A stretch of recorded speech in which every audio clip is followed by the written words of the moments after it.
I think we're live. I think we are live, ladies and gentlemen. Welcome to this edition of the GASO Cast. Myself, Michael Timmons, and Lyndon Cook doing a little live GASO Cast on location. You may not see us, but I promise you we're here at the SWAC somewhere. Lyndon, opening thoughts about what you've seen this far and how you're feeling. Yeah, day three of a 4-day event. It gets to you a little bit, but there's a lot of good basketball out there. A lot of top prospects from across the state and other states as well.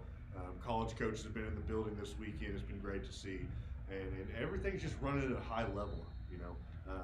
People are getting after it, and I think a lot of these players who are kind of the top dogs where they're from are showing what they have, and they're really competing this weekend. Hit a like if this camera quality is elite. Goodness gracious, looking good on Twitter. But the first thing I'll say is it's a 4-day event, and as much as I get on social media and I'm like, oh, I was here from 7:30 to 10 p.m., whatever. I mean, I love doing this. But I will say this multiple times yesterday. It was Friday, and we're like, oh man, it's Saturday, almost Sunday. Now it's just Friday, and with two big 64-team brackets, it's just nonstop basketball at all times. It feels like each of these hero-ending buzzer beaters means even more. But let's get into some of the meat of the weekend. As always, follow everybody on social media because there will be more than what we're just talking about. For sure. GASO Linden, IFM Hoopers, GASO Tim's out here. GASO Mass, I think, is on court 2 right now. Tech Soups TV, just follow us on social media as we're pumping out content. But getting right to it, the GASO Madness, one of our 64-team brackets, I think is in the Sweet 16 right now. Yep. Not quite the Elite 8, that will be later on this afternoon, but those Sweet 16 teams are Team Dominate, Sabo, AGA Dotson, TTA, Houston Raptors Bracy, Terran Elite, Team Strive, Team SB, Hatcher Hoops, Superstar Clippers, HD Toro Select, Colorado Miners Gold, SCB Ambition, Union, 3D Empire 15s, and Team United Texas Black. So, like I said, we'll be at the Elite 8 later on this afternoon after the Sweet 16 games. So shout out to y'all for making that Sweet 16 out of, in the NCAA tournament, if you make it to the Sweet 16. Second weekend. It's the second weekend, and you're probably not on the hot seat as a coach. Oh, yeah. So shout out to y'all. But some of those storylines, SCB Ambition, yesterday you were sitting with me. That team's fun. Yeah, Jalen Perkins is really, really fun. Makes a lot of things happen. One of those dynamic players that college coaches kind of take to an event like this. And when you're looking at breaking down a bracket with a 64-team bracket, you need to find some it factors. And I think the energy that SCB has. For sure. When they got it rolling, they were down in that game against Texas Might. They got it going, and the bench energy, that's what you need to start making a run of this tournament. So shout out to them. 3D Empire 15s, shout out to 3D Empire. I think if you've seen our social media, I think the whole country knows 3D Empire is back. They're back, baby. Their 17s are rolling in the other bracket that we'll talk about in a bit, but their 15s, they beat a top achievers team that Thursday night. That top achievers team, I was like, oh, they're not going to miss a shot. They might not lose a game. They had a 40 ball on their roster, and 15 Empire ended up, Brandon Logan's been shooting it very well, playing very solid all weekend. He's impressed me a lot. And they ended up taking that win yesterday to move to the Sweet 16. And then another team, Team Dominate, they actually were in our NCAA division, a team of 2027s. When I saw them Thursday night, I'm like, hey, this team has a lot of dudes that can go, including Dylan Rogers and Hector Durant. Thursday night, I said, hey, this team can make a run pretty deep in this tournament, and they made me look good getting to the Sweet 16. Yeah. And then the last team I want to talk about these storylines, which kind of goes for a lot of these teams, Sabo, or one of those teams that had to hit a game winner down the stretch to win, I think, their first night game. Yeah, first night, yeah. So, you have to be feeling good after that. And when you talk about a bracket and a big bracket like this, it's small things like that kind of get you jazzed up and get you in the flow of the bracket. Yeah. So next segment, What's the Buzz? Is a segment that you and I kind of just came up with, like, who's buzzing around here? We have a lot of the college coaches that have been sitting upstairs and downstairs, our staff. A lot of times we'll go and be like, hey, did you see so-and-so's performance on court 3? And we call it the validation, because if I saw it and then somebody else saw it, I'm like, okay, then it's not just me thinking that, like, multiple people. So give me somebody. Yeah, Devin Falk Ramirez was huge at our last live event back in May. Was interested to see what he could do this weekend in front of even more college coaches. He performed to that level, just a steady shot maker, can get to the rim, can finish a variety of ways. Been really impressed with him again. this weekend as somebody who's created a lot of buzz for himself. And off camera, you also made a very bold. Top 100 kid. Okay. Yeah. No, Yeah. I didn't know if you. I stand by that. I stand by be that. careful Top 100 kid in 2025. Because this camera is I believe clear, it. so I they're believe gonna. it. I don't know if our audio is that clear. The microphone's way over there. That was what we practiced off screen. But like I said, it's live. It's Saturday. I've been doing this for a lot of hours, so bear with us. But Michael Best, we both put this name on there. I mentioned to you off camera. I was like, wait, was Michael Best playing on Lone Star's 17s or 16s? He was like last weekend. You were like playing on both, and he didn't miss a shot anywhere. And I don't think he's missed a shot this weekend. Probably when you're looking at a team that was in our pre-live showcase last weekend, this weekend, he's on one of those heaters right now. Oh yeah. Another guy who has been on a heater what it seems like the entire summer circuit, Jarius Jackson. Golly. 32 yesterday morning. I mean, he can just do it so many ways. Floaters, threes, coming off staggers, getting his feet set or ripping and getting to the hole. Very impressive, and a lot of college coaches are a fan of his as well. Yeah, undeniable. What about, so I have a story. So D1 coach was up here yesterday, and I was kind of talking to him from out of Texas. And I'm like, hey, so on court 5, you need to go look at 2026 Trey Clark. Gave him some information. He's like, oh yeah, I've heard of that name. I said, go watch him. He's like, yeah, I got about 12 minutes before I need to watch my next game. He's gonna give me 12 minutes. I was like, okay, let me know what you think. He was like, oh yeah, that guy can play. And Trey Clark has all the tools. When you mix in the fact that he can guard 1 through 5, switch everything. You saw the chase down block on His social defense media. has been really His good. defense is really good, but then he's hitting the threes, he's hitting the pull-up jumpers, and he's looking the part. Yeah. Another name who has been, basically playing lights out offensively this week is Nathan Day with Blade. I mean, he is their go-to guy. I saw them back in Two Cities, One GASO when Jackson Townsend kind of had that role as a shooter, but Nathan Day has been the dude for them this weekend, just getting buckets, creating opportunities for others. Really like what I've seen from him. And that was another matchup early the first round of the bracket versus that ATX 16U game where Nathan had to hit some big time shots to get that win. Yeah. And then finally, like I said, we're only talking about a couple names, but go look at our social media because we're advocating for kids all over the place. But that Pro Skills Patel team that I always tweet, they just don't lose at GASOs. Right. And unfortunately, it ain't sweet over here sometimes. And that 64 team bracket will bite you. Just ask a lot of really good teams that lost in the first round, but they bounced back yesterday, getting a win. Pierce Patel and Tate Zimikowicz. Yeah. The good thing about saying Tate's name is that we say it so often. The bad news is I'm not going to get it right, but if we're mentioning your name often, that means you're doing something right. Right. So I'm not even going to try to way to hoop, Tate. But yeah, they were impressive. I think that team had 14 threes yesterday. Yeah, they shot crap. And when they're rolling, they're really rolling. So shout out to y'all. Like I said, go to our social media, Text Youth GASO, Ivan Hoopers, GASO Linden, GASO Mass, GASO Tim. We're putting out a lot of content. Yeah. So we do have a bracket that is in to the Elite Eight that will start here in a few hours. The GASO Survive and Advance bracket. And this is loaded. These elite matchups, these elite matchups are elite. These are some elite matchups. So let's break that down. I got you probably can't even see it. It's not going to focus, but that's the official GASO bracket that we're keeping track of right here. But yeah, 2PMB versus 3D Empire. That is a big time matchup. 3D Empire, it looks like they've been playing together under Sean Ward all summer, and they just kind of got thrown together this week. But they're shooting the ball lights out from 3. Jet McCaslin, Trey Nunn. Did you see the jump ball, the tip play that he yes, did for Jet? Yeah. Yeah, they're rolling. But 2PMB, GASO Mass tweeted out, posted, all they do is win. They do. So something's gonna have to give because it seems like 3D Empire doesn't come here to lose. 2PMB, Avion Jackson, coast to coast downhill, did the game winner. Another team when we're talking about in the bracket, just because you get to the Elite Eight match doesn't mean it was easy. 2PMB, all they do is win, but they needed a hero ending winner to get past their game yesterday. So that's going to be interesting. What are your thoughts on who might be the X factor in that game? I mean, Jesus Valenzuela's been shooting the ball really, really well for 2PMB, but could be the size of Wyatt Seal making a difference for 3D Empire. He was another name college coaches are like, yeah, he had it going. Yeah, he shoots it so well. He does. But moving on to our next one, you got Houston Raptors Benjamin, who is loaded. They have length and talent all up and down the roster.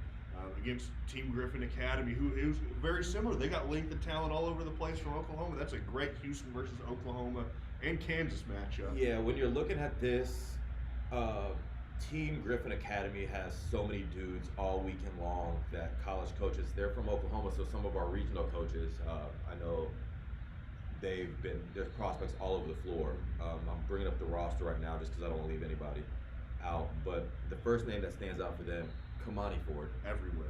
Everywhere. Length, shooting, he's got it all. I mean, in our pre-event prospect list, Ryan Massett had Kamani Ford as a shooter, and at 6'7", he does so many other things, and all of a sudden he'll hit 3 threes in a row, and you're like, oh yeah, but he's blocking every shot. Yeah. Jacob Smithy. Dunks. I mean, he can do about everything. He had the game-winning tip in for them at the hero ending against Blade, I believe, yesterday in the round of 32 or the round of 16. Yeah. Actually, that'd be the Sweet 16. I like Caden Leach, their point guard, a lot. And Corbin Dow producing like he was huge down. Yeah. So when you fall in love with that roster the way we did, you could say, yeah, they're the favorite, but then you go over to this Houston Raptors squad who battled down the stretch yesterday. Had to come back from down almost 10 against Texas Wildcats, but O'Marion Harvey, Christian Hodge, those two dudes are just tough. And I mean, it's going to take a strong effort from TGA to knock those guys off because of the talent they have on that roster. And, you know, with the shooter. Noah Newman. Noah Newman. Exactly. Noah Newman pulled up yesterday. This team's dangerous, and what I'll say about this, a lot of media guys and evaluators will say so-and-so has a chance to have a huge July. And that just doesn't happen. But what I saw from Amari and Harvey down the stretch yesterday, when your name's buzzing like that and you need overtime to get it done and make some big-time plays, once we get off this, I have the clips ready to go because, you know, we covering it. But he showed who he was. Christian Hodge, once again, it was on my prospect list going in. He's exceeded my expectations for what he was going to do this weekend. Oh, yeah. That's going to be a nasty game that I can't wait for. So yeah. I'll get off my phone. I want you to look at your next matchup. I mean, JL316s. Is anybody going to beat them at a GASO? They, I mean, took care of business last time during the live period. Had some big time wins against some other, you know, shoe teams. But GPS West Texas has a real shot, I believe, because TK Taylor has been that good this week. He's been that good in that culture. If there was a team, if I just want to make a matchup out of all these Elite Eight, I think I would make that matchup because the guard play for GPS West Texas, they're not playing around. They're picking you up 94 feet. The JO3 guards are super talented, but I think this is going to be a great matchup. And when I'm looking at GPS, you mentioned TK Taylor. Let me see here. Where is it? Who you talking about? I mean, just off the top of my head, Squeaky English yesterday was very good in their Sweet 16 game. Yeah. But I mean, they just play so hard. 1 through 5, they get after you. They crash the boards. They're a team that is built to win a 60-14 bracket because of the just competitiveness they play with round in and round out. I'm not gonna lie to you. I was reading a text. I got an important text while that was happening, so that's why my brain just fried. But yeah, JO316s. I think when they came to our event in May, that's when we were like, that's the Austin Brown we want to see. And I think ever since that Austin Brown we saw that, He's kind of been that dude. He's been that dude. And when you pair him up with how Elijah Garrett played yesterday, Sanderson, Jackson Thompson. I mean, Aluga and Coleman Elkins, and like there's not a guy on that roster that just doesn't produce, you know, very well. And the Oklahoma kid, Wilson. Julius Wilson? Yes, and he was dominant. I mean, every time I look on the court and I see Julius Wilson downhill, it's a problem. And they're playing like they're pissed off not to be at EYBL, PGM this week, and they're showing it. And that matchup's going to be electric. Yeah, and that brings us to our last matchup.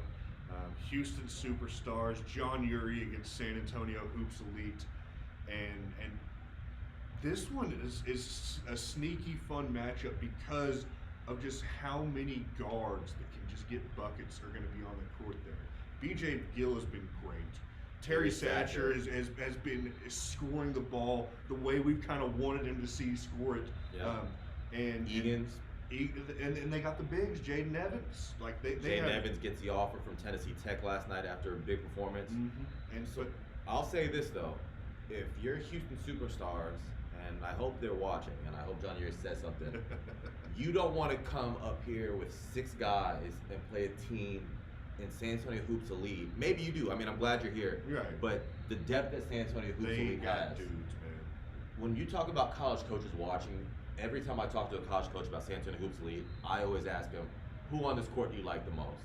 And it's always somebody different. It's a hard question to answer, and it's really going to depend on what the last 5 minutes of the game you were watching were. I mean, yesterday, Finley Montoya was the dude for them shooting the lights out. When you have Doug Jones from Houston coming up here to cover the event, and he talks about the San Antonio kid, that means you're being undeniable. Yeah. So shout out to you. Who else on that team? I mean, you've got all kinds of, Ben Wagner's kind of that, can be that kind of, swingman kind of role, scores it inside and out. Christian Bergen's going to have to be big because be. I do love the bigs of Houston Superstars. And then when you get to the Elite Eight and you have a guard like BJ, all these teams have really good point guards, and so does Santa Hoops Elite and Evan Guerrero. Right. That Blue loves him. Sean Tisdale might be the X factor, which he always is every game. His scoring can really make a difference because he's somebody who I feel like can get a few more tough buckets against defenses than just your average kid out there. I mean, everybody on this roster at some point this year at a GASO, we've said that they've been on our first team all GASO. Right. Jackson Schultz, Tristan White, Harrison Miller. It's literally a rotating wheel of who's going to be the dude for Sahi. And yesterday it was Montoya. Today it could be somebody else. Okay, before we wrap up, I'll ask you, since you have the bracket written down, and this is live and the camera is really clear because this is my camera. Go ahead and pick your Final Four. Oh, you're really gonna do this? Yeah, and I don't even know if I'm gonna do it after you, but I'm gonna do it. Yeah. 2 PNB versus 3D Empire. What are you thinking?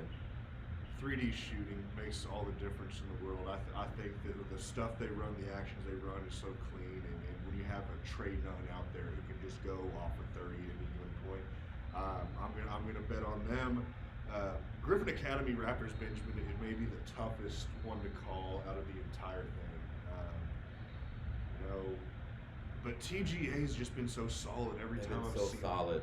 It's hard to unsettle that team. They have the length to match up with the Houston Raptors. But I'll say this: Kamani Ford versus Amarian Harvey is like popcorn. It's like what you have to. It's like, I don't care where you are, get that game on ball or TV if you're not here, be on that court because that's going to be electric. Yeah. JL3 against GPS, That's a weird one because most people be like, yeah, just JL3, 16th, they're more talented. But the way GPS West Texas plays, that's going to be an interesting one because those guards want to guard, and I want to see. I think that will be a grown-up time for these 16U JL3 guys to really show what they're made of. Also, but I think they're ready for the task. I'll say this. I'm gonna pick JL3, but I'm gonna say this that Austin Brown and Elijah Garrett have to play to their ability to be able to beat GPS. Like they're not, if they have an off game, then it's gonna be hard for them to overcome GPS because they can just get at you so many ways. Houston Superstars versus San Antonio Hoops Elite. It depends what John Yeary walks in wearing. If you see what he wore yesterday, that's elite level. That's elite level drip right there. But for that one, I'll take this one. I'll just say the fact that San Antonio Hoops Elite can play 10 deep. Yeah. If Houston Superstars wins that game,